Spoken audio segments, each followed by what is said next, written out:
Bueno, pues me da mucho gusto volverlo a encontrar en esta clase. La verdad es una clase muy, muy bonita para mí porque es prácticamente de la que más experiencia puedo ofrecerles a ustedes, Ok, de aspectos tributarios del comercio exterior.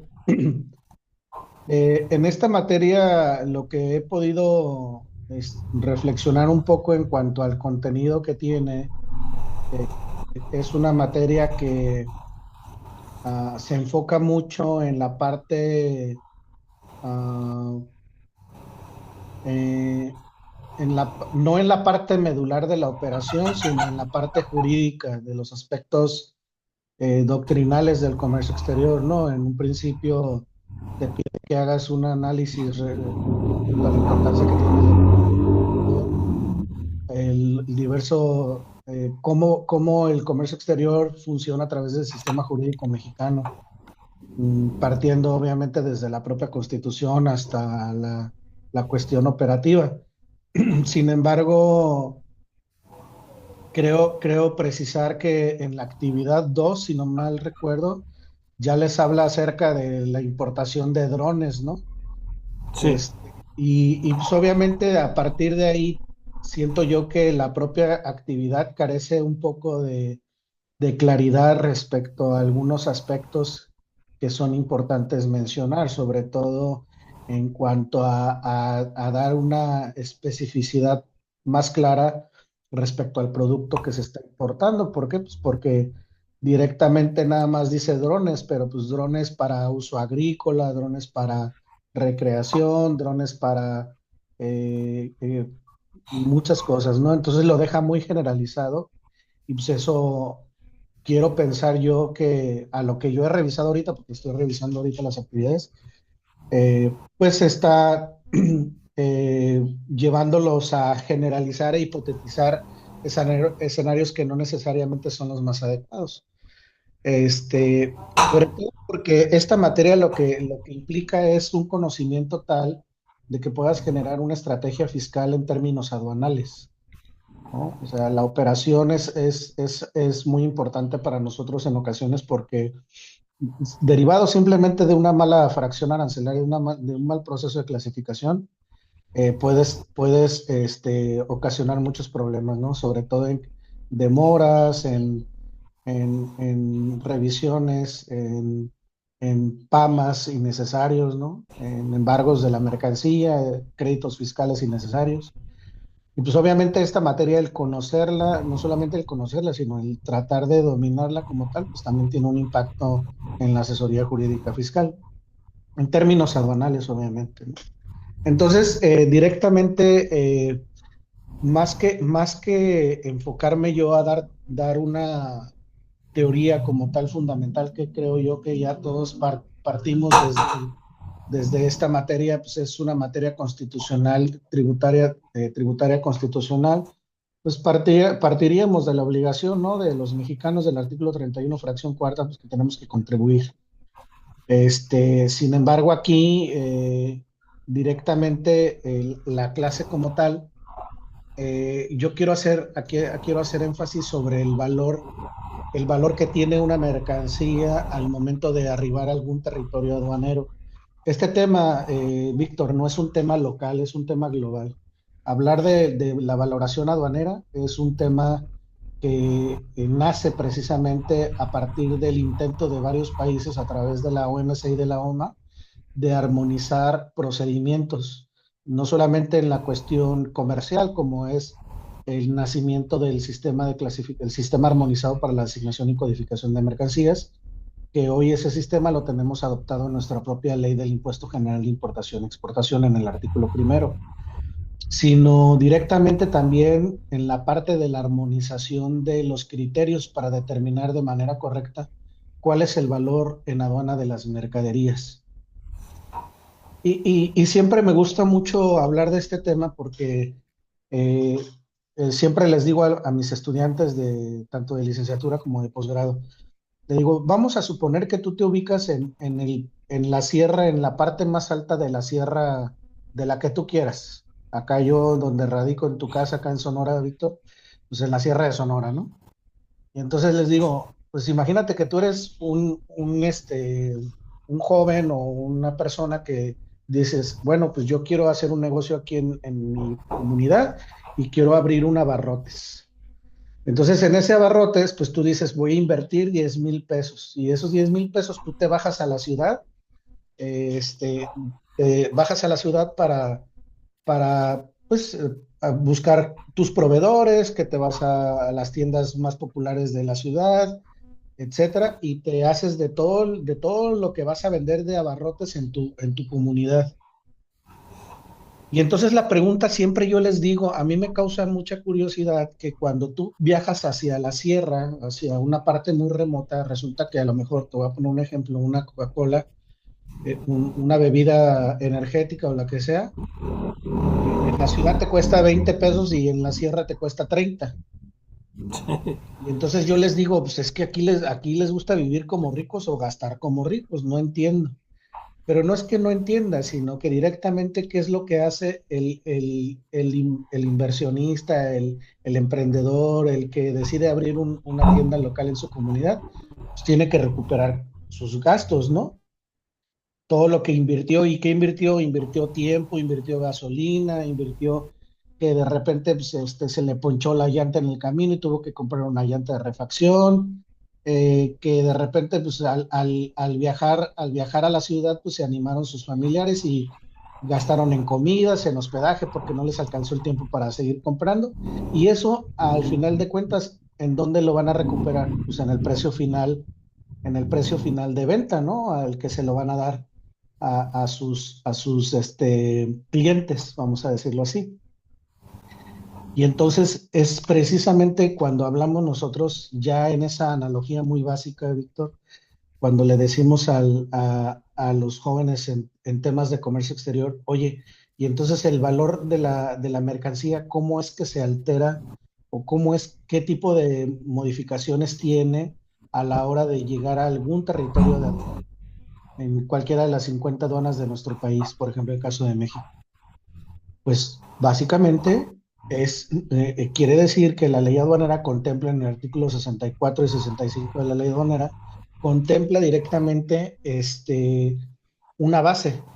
Y esa base no solamente está conformado por el valor netamente del producto, ¿no? Que lo que comentábamos, o sea, sino que la autoridad aduanera considera que tú también tuviste que invertir en ver de qué manera te trajiste estos productos del extranjero, si tú pagaste algún flete, si tú pagaste algún traductor, si pagaste regalías, si cualquier gasto que hayas hecho en el extranjero y la misma lógica en dónde el importador va a recuperar ese gasto o esa inversión que hizo para traer ese producto aquí a nuestro país, pues con el cliente final. Y entonces es donde dijo la autoridad aduanera, ah, bueno, entonces vámonos por partes.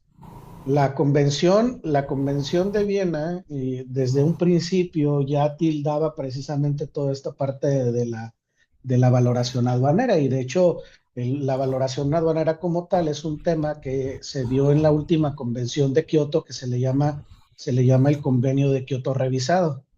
Y este convenio de Kioto precisamente armoniza no solamente el tema de los regímenes aduaneros, sino también el tema de la valoración aduanera. Y la valoración aduanera te dice que el valor que tiene una mercancía en un territorio aduanero dista mucho del valor de adquisición.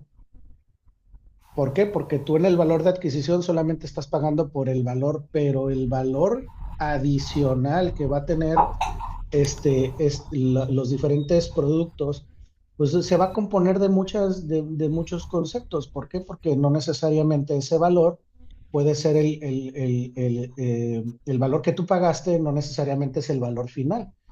Y esto lo ponemos en la mesa porque no solamente estamos hablando de los gastos logísticos, sino porque también en muchas ocasiones dentro del proceso del supply chains que le llamamos o de la cadena de suministro, hay muchas ocasiones en que el producto tú lo compras a tal precio, pero resulta que tuvo una parada en algún otro puerto del mundo por la logística del buque. Y en ese puerto descargaron la mercancía que tú compraste y ahí le hicieron una modificación adicional. Y entonces, esa modificación, imagínate que tú llegaras, que tú compraras, no sé, dijeras, es que voy a comprar suelas para calzado. Y en la factura dijera suelas para calzado, ¿no? Y que te las vendieron a tal precio, pero resulta que cuando ya llegan a México, ya llega semifacturado, semimanufacturado, es decir, llega con un proceso de producción, un valor agregado diferente al que muestra tu factura. Y es donde entonces, precisamente, cuando hablamos nosotros de ese tipo de alteraciones o modificaciones en el trayecto, pues también nos lleva a la lógica de decir, pues bueno, el valor en la aduana, entonces no solamente se va a componer por el valor de adquisición de la mercancía, sino por a todos aquellos gastos conectados a esa misma mercancía, siempre y cuando sean abordados o erogados por el propio comprador. Y precisamente aquí, en términos de la ley aduanera, me gusta mucho precisar esto en términos del valor en aduana. ¿Qué es el valor en aduana? Pues para efectos de contribuciones en México, el valor en aduana lo considera como la base gravable precisamente. Y esa base gravable para la determinación de las contribuciones, pues el 64 te dice que va a ser el valor de transacción de la mercancía. Y ese valor de transacción de mercancía se compone precisamente por lo que comentábamos ahorita, por el precio que tú estás pagando por la mercancía. Ese precio, ¿dónde lo reflejamos?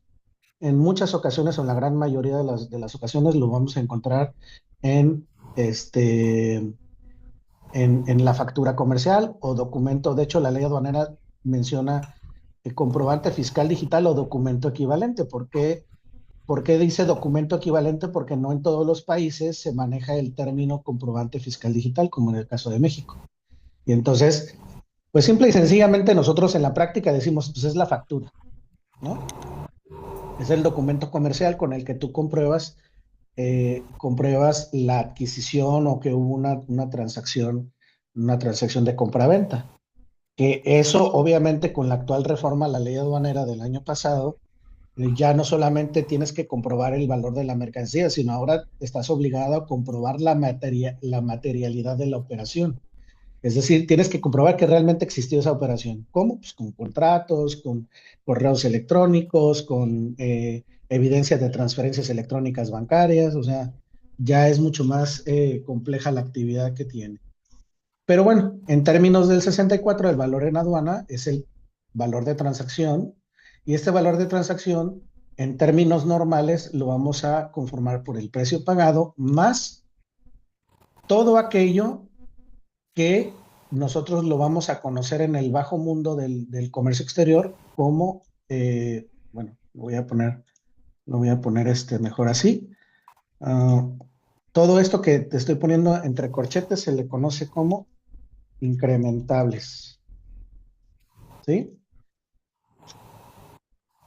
¿Y qué son los incrementables? Pues básicamente los incrementables son todos aquellos gastos que realiza que son distintos del valor del precio pagado, o sea, del valor de la mercancía, y pueden ser como, por ejemplo, comisiones y gastos de corretaje, es decir, retribuciones pagadas a un tercero por los servicios prestados por la intermediación comercial en ciertos sectores.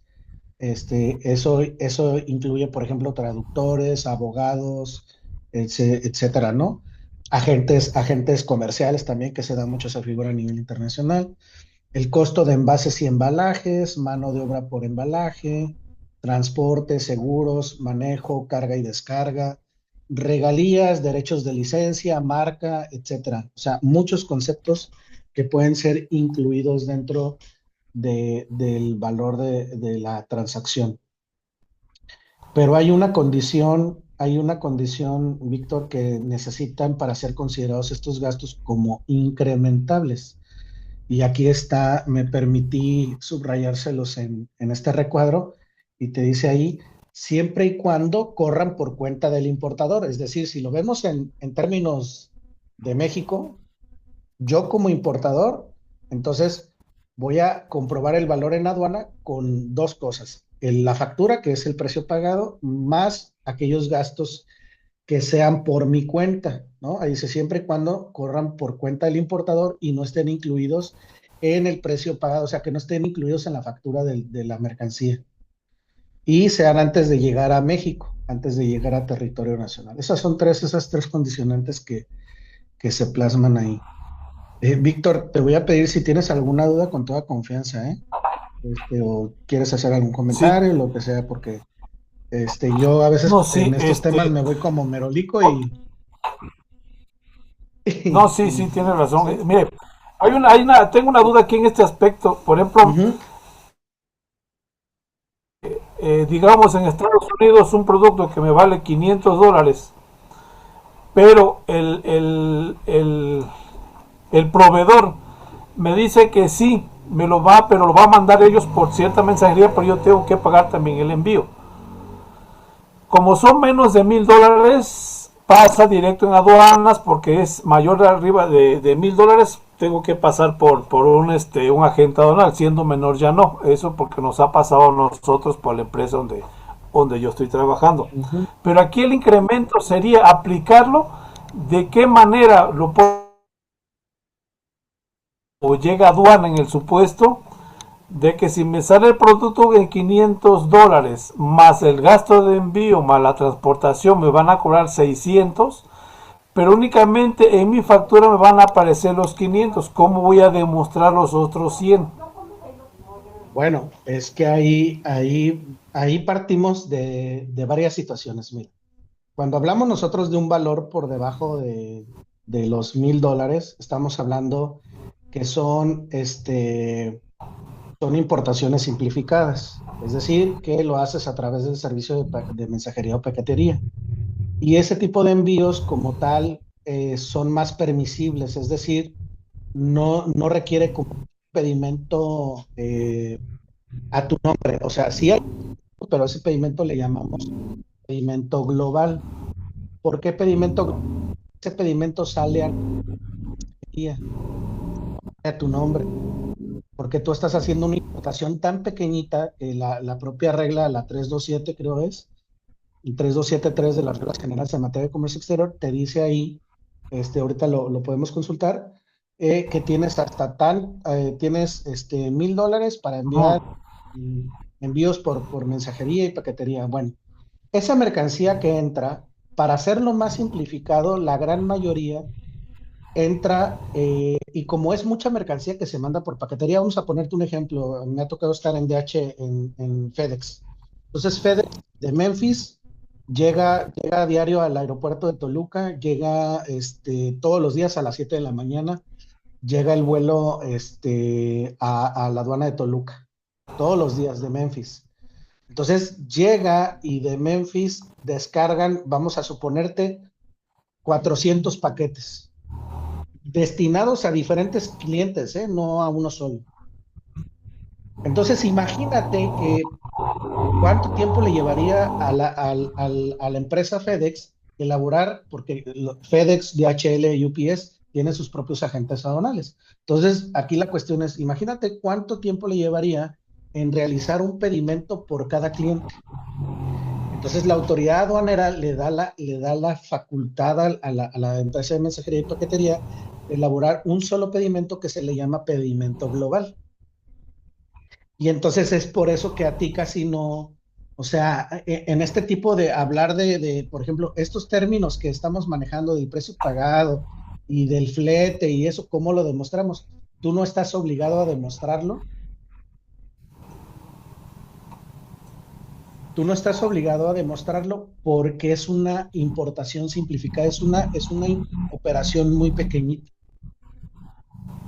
¿En qué casos, independientemente de que sean $100, $200 o $500, en qué caso sí tendrías que aplicar una operación normal en caso de tratarse de mercancías de difícil identificación?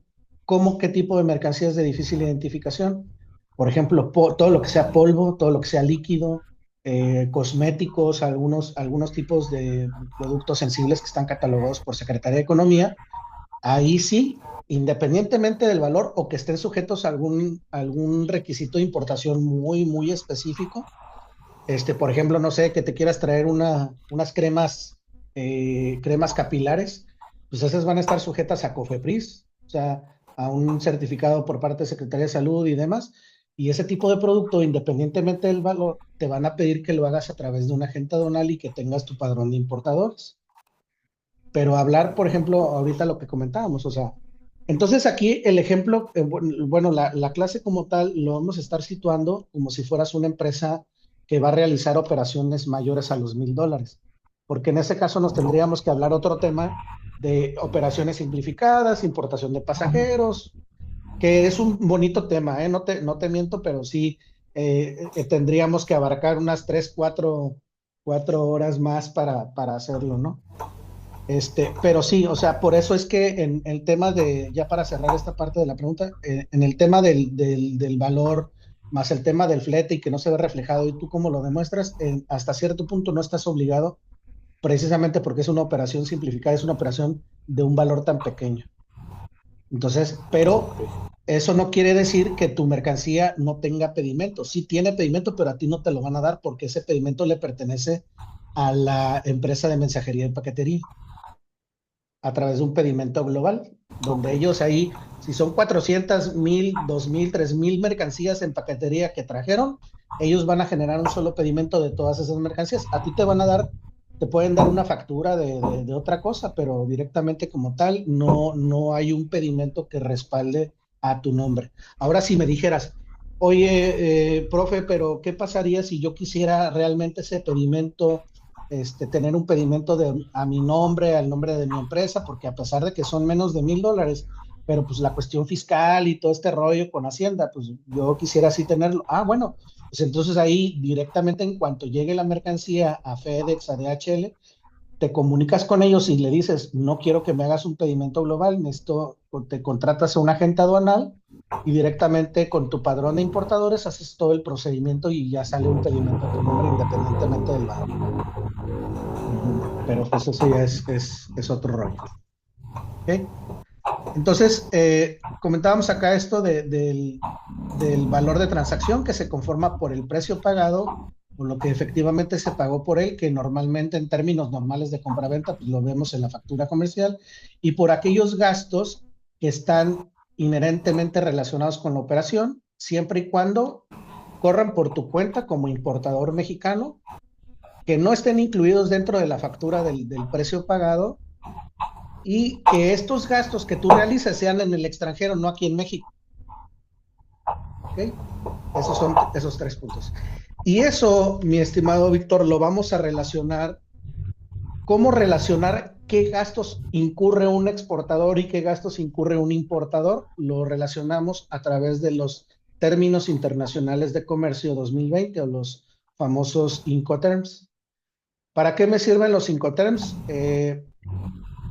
En principio, como de manera general, no son, el uso de los Incoterms no es obligatorio, a nivel global.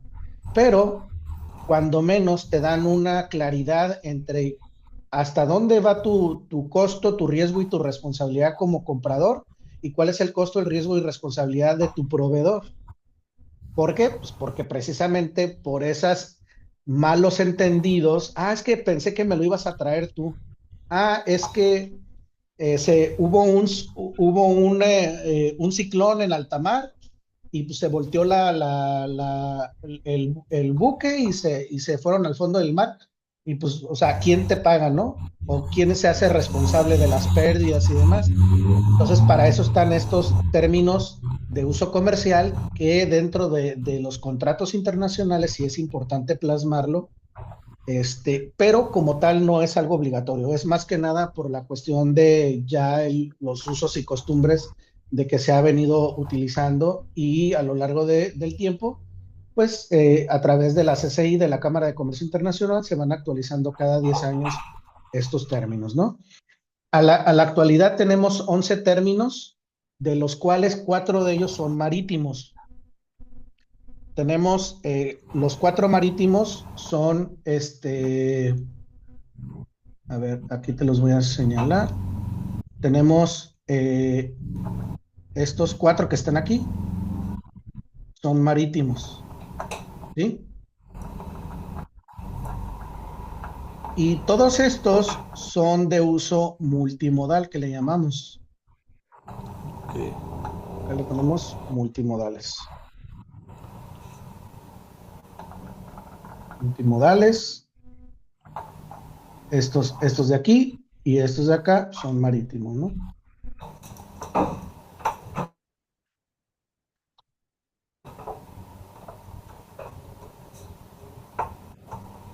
Entonces, estos cinco terms directamente me van a ayudar a mí a determinar, dependiendo la necesidad que yo tenga y el acuerdo con el que yo llegue con el proveedor, pues me van a orientar para saber cuáles son mis responsabilidades y cuáles son mis riesgos y costos a los que yo voy a absorber. Entonces, si te das cuenta, mira, nosotros nos vamos a poner desde el punto de vista del comprador. Vamos a ponerlo acá, del comprador. Nosotros somos los compradores para efectos del valor en aduana, acuérdate.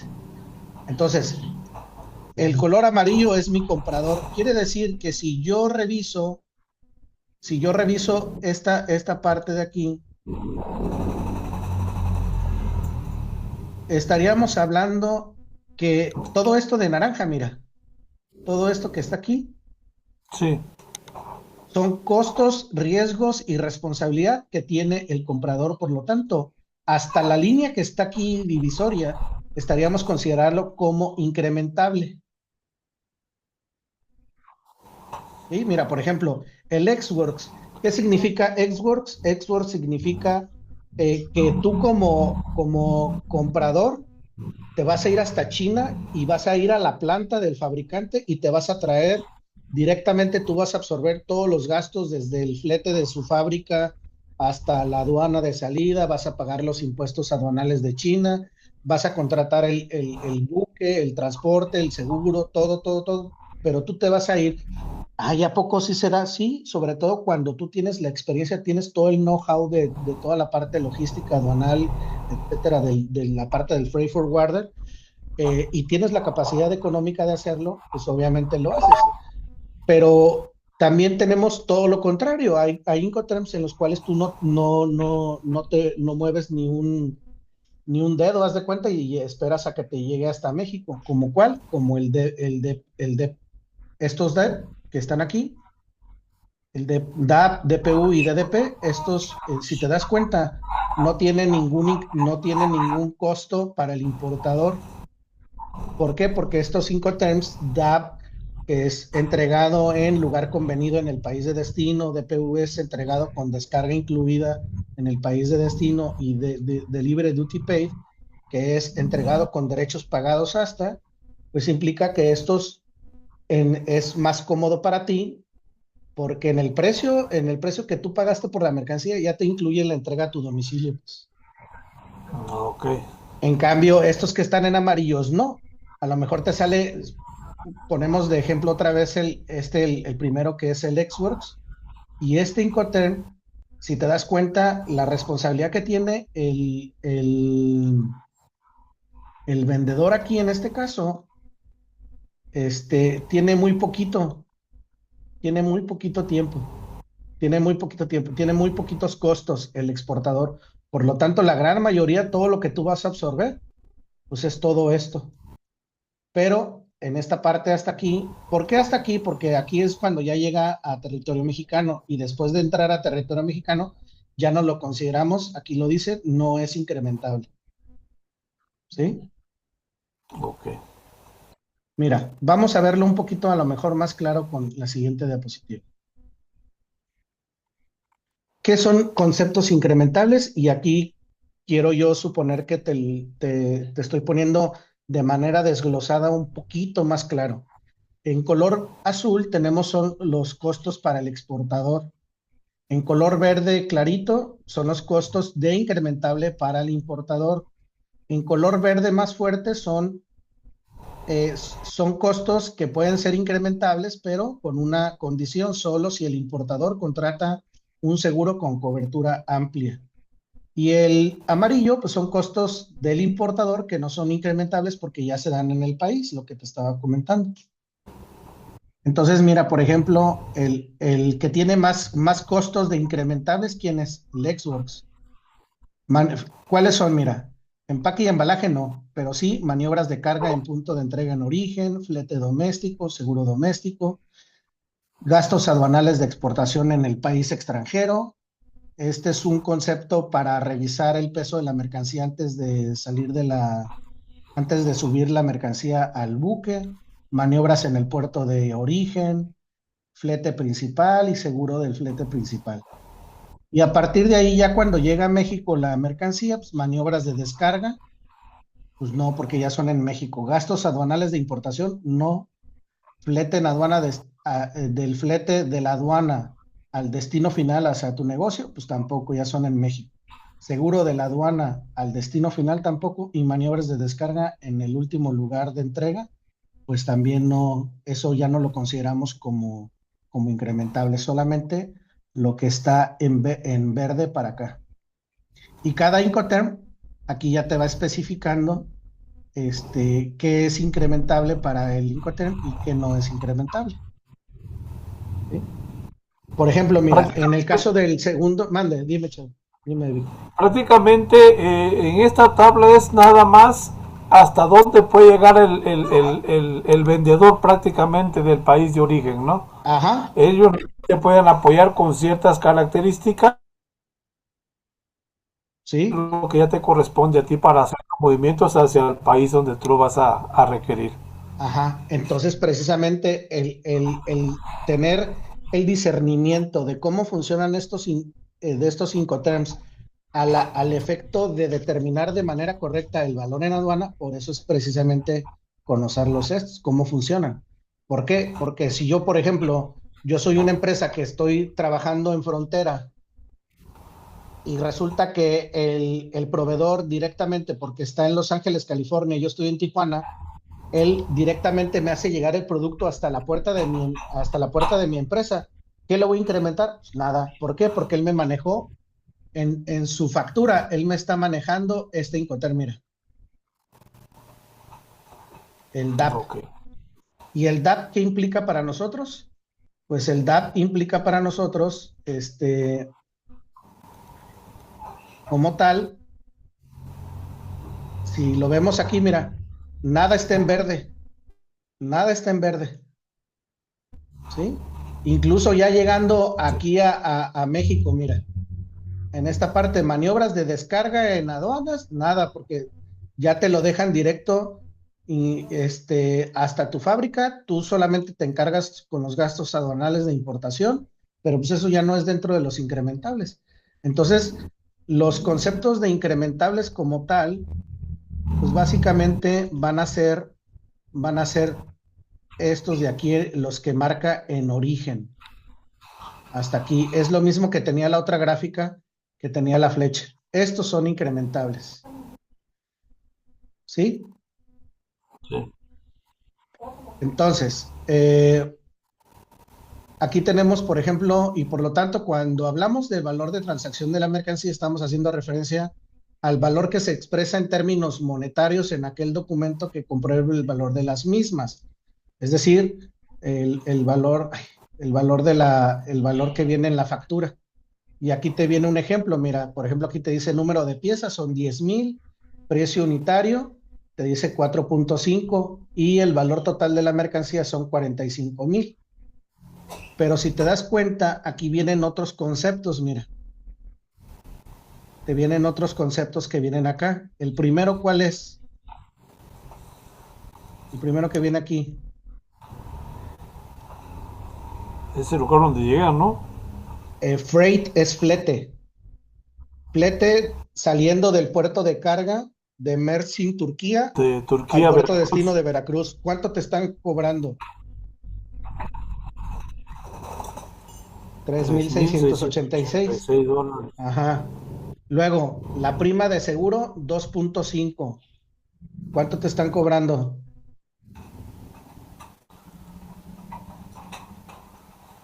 1125. Ajá. y lo que es el gasto por el consumo del combustóleo del buque, o sea, del buque Adjustment Factor, te están cobrando $160, ¿sí? Entonces, aquí tienes varios elementos, Víctor, en los cuales tú, aquí tienes el valor de la mercancía como tal, que es esto de acá, que viene acá, pero tienes otros conceptos que están incluidos en la factura. Y adicional a eso, si me permites para mover, aquí arriba de la factura tienes un Incoterm. ¿Cuál es? Es el chief, ¿no? Es el CIF, o sea, costo, Es seguro y que flete. no. Ajá. Entonces, en ese costo y seguro y flete, nos regresamos acá y lo vamos a subrayar otra vez. Es el de en medio, ¿no? Sí, Sí. este de aquí, Ujú. y le damos, ahí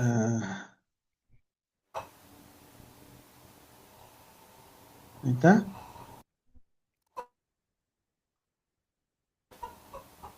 Bueno, ahí no. Esto se iba a hacer más para Sí. acá, perdón. Pero ve, ¿hay algo que esté en verde que identifique que son gastos del importador? El flete, nada más, ¿no? No, nada. Mira, Ah, está en no. azul, no está en verde. Pero es el Solamente CFE. el CIF, ahí está, mira, el CIF. Ah, el CIF, ok. El CIF. Mira, ves que no tiene nada. Tiene solamente esto de la cobertura de tipo A del seguro siempre y cuando lo contrates, pero si no contratas ningún seguro, pues no pasa nada porque ya de todos modos tiene una cobertura No aplica. básica que la Ajá. cubre el exportador. Entonces, Ok. ¿qué significa eso? Pues directamente que no hay, no hay incrementables. Y por lo tanto, pues ahí tendrías que ver cuál es el valor en aduana, que ahorita lo vamos a ver. Y entonces aquí te dice la factura está en moneda extranjera, pues entonces, ¿cómo debo pagar las contribuciones si la factura comercial que tengo es de otro país y en otra moneda? Y pues directamente nos vamos a remitir al artículo 20 del Código Fiscal de la Federación, este, porque el artículo 20 del Código Fiscal directamente te dice que las contribuciones y sus accesorios se pagarán en moneda nacional. Y el párrafo sexto del artículo 20 te dice que la equivalencia del peso mexicano con monedas extranjeras al dólar de los Estados Unidos de América que regirá para efectos fiscales se calculará multiplicando el tipo de cambio que se refiere al párrafo tercero del presente por el equivalente en dólares de la moneda que se trata. Es decir, nuestro factor de cambio es el tipo de cambio al dólar norteamericano, porque acuérdate que hay dólar canadiense, hay dólar australiano, no, es dólar, incluso Sí. en Bahamas se maneja otro dólar, pero el de nosotros es dólar norteamericano, esa es nuestra moneda de referencia. Y entonces, aquí tenemos, ¿cuánto tenemos de valor de la factura, Víctor? 49,971. 971. Ujú. Exacto. Entonces, 49,971. ¿Y en qué fecha está la factura? Del primero Eh,